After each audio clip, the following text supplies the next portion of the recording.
My father was a professor at Virginia Tech for a long time. We moved to Blacksburg when I was 9, and he and a partner started speculating in a small way on land. Eventually ended up with a 660-acre farm over in Giles County, and they figured out they needed a way to pay for it, and people suggested that running stockers on it would be a good idea. So we jumped into that knowing absolutely nothing about it. Miraculously made money, enough money to make the farm payment that year. And I figured out that I really liked cattle and grazing, and have been doing that ever since.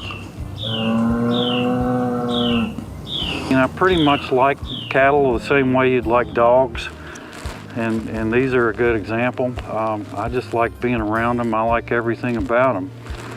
And I also like the fact that there was an opportunity to make a little money on them. One thing that happened when I was in high school was I got a job at a local sale barn, and that was like the best thing that could possibly have happened, because I was around cattle all the time and getting paid for it.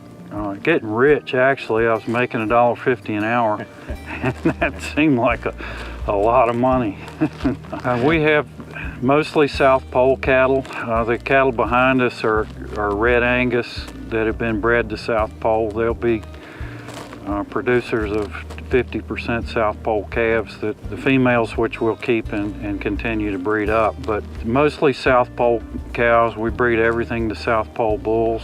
As far as grazing goes, I've been through a lot of iterations of rotational grazing over the years. I started back in the late 80s with just basic field-to-field rotations, and since then have tried about every variation of rotational or intensive grazing. I see merit in all of them. There's such a difference between grazing this way and continuous grazing, which is the way I grew up.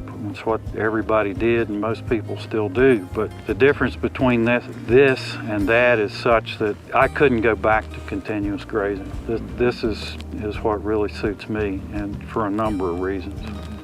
Continuous grazing is taking a group of cattle and putting them on a particular plot of land and leaving them there for the entire grazing season. Nothing wrong with that, but what happens is cattle graze selectively. They eat the best plants. This has been a group that's been a considerable challenge. They came here from Texas last fall as bred heifers. They are not adapted to fescue, and I overestimated my ability to help them adapt to it, and it's been a struggle for them for the past year. They're improving now, but because of the fescue, they were so hot all summer that they just didn't graze the way they normally should. They just stayed hot. And as early as 7 o'clock in the morning on a cool summer morning, they'd be shaded up, and they would stay there until that evening. So they couldn't take in enough grass because the grass was making them just hotter and hotter. So they had a tough time. Now they're feeling better now. They're liking this morning particularly. This frost really suits them, and it's helping the fescue. But they've had a tough time. I hate to admit we only had a 25% pregnancy or breedback rate on these, but I think we're getting them turned around, and they're going to end up doing fine. Their calves, these heifers calved out nicely, very few problems, but because of the fescue situation, they didn't milk very well, so the calves were behind.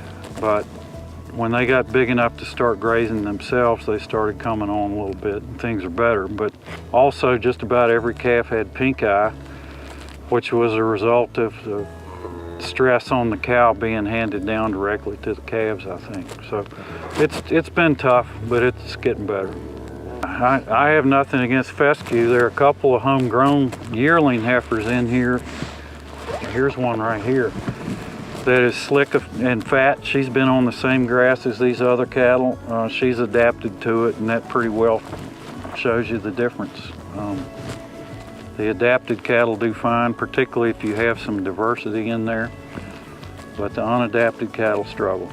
Very simply, the endophyte in the fescue makes them hot. It increases their temperature, it reduces blood flow to the extremities. There's a heifer in here or two that I could show you that have lost the tips of their tails because of that, but that endophyte really just makes them boil from the inside.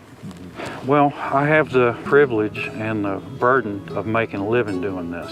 One goal is to make a living. And the biggest help in doing that has been regenerative grazing. We have very low inputs. I haven't bought fertilizer since the early 2000s, which is a tremendous expense that regenerative grazing allows me to dodge. But as far as goals for the whole operation, I want to raise good cattle that can benefit the producers I sell them to. We mostly sell seed stock.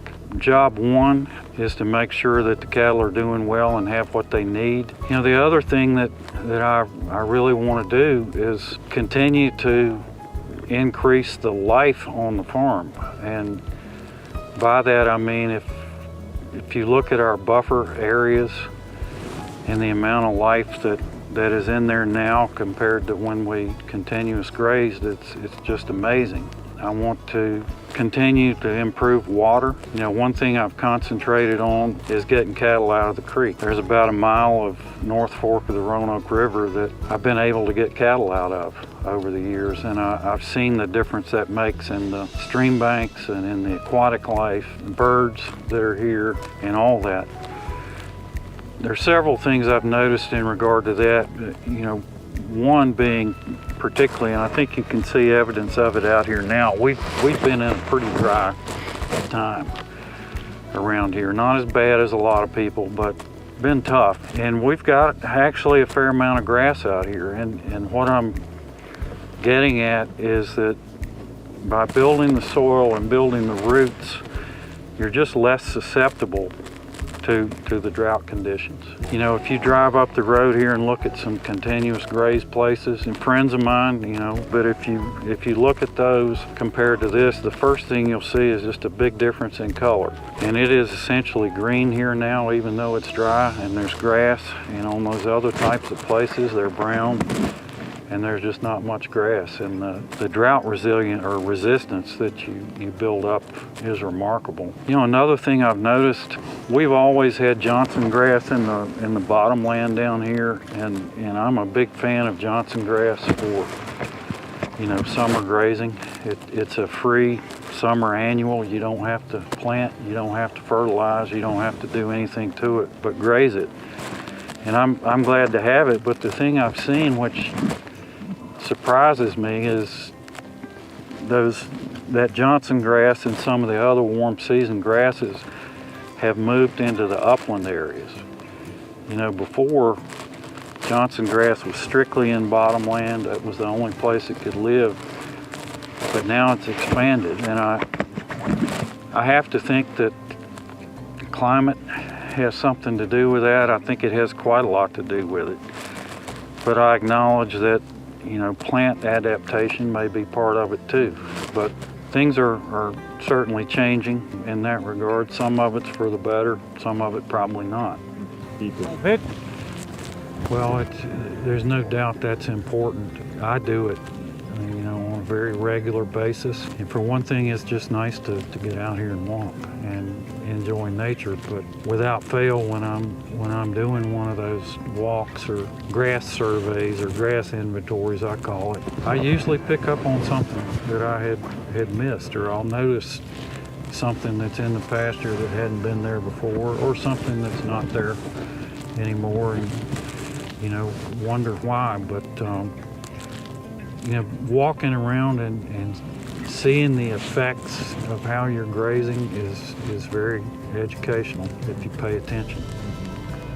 One thing I wish I had done earlier, one thing among many, but I wish I'd had the foresight to plant more trees for shade and for windbreaks when I was much younger. Shade is one of the major challenges I have. Virtually all the trees had been removed in the fields because they cut hay and fence lines were cleared. There's large fields that just have no shade whatsoever that I have to work around. I have to make lanes and send them to shade somewhere else. Then graze at different times to utilize the field when shade's not as big a factor. Like now, you can pretty much graze however you want in these temperatures. Before, there were cattle on both sides of the creek, and all these creek banks were basically bare dirt and scraped and rutted from the cattle going up and down, and it was like that all up and down the stream, except in the steepest places where they couldn't climb out. So when it rained, of course, you had muddy water coming into the creek from that, but there just wasn't nearly the amount of plant life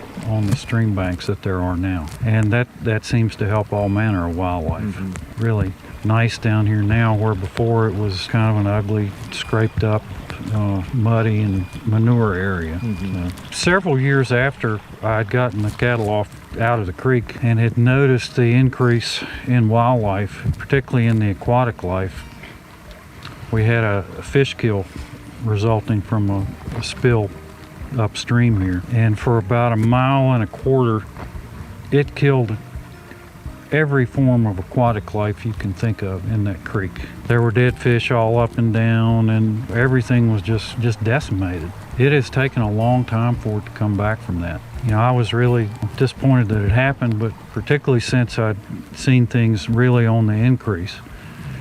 So then everything's wiped out, and then things coming back has been a long process. This spill was about, 15 years ago, and I still don't think the creek is back to the state it was in before that. It was really quite devastating, but it is healing, but it takes a while. And you've been here since 1975. Where would you like it to be in, say, 2035? I'd like for it to be just like this, only a whole lot better, and growing more forage, seeing more wildlife, have cattle that are doing better and better.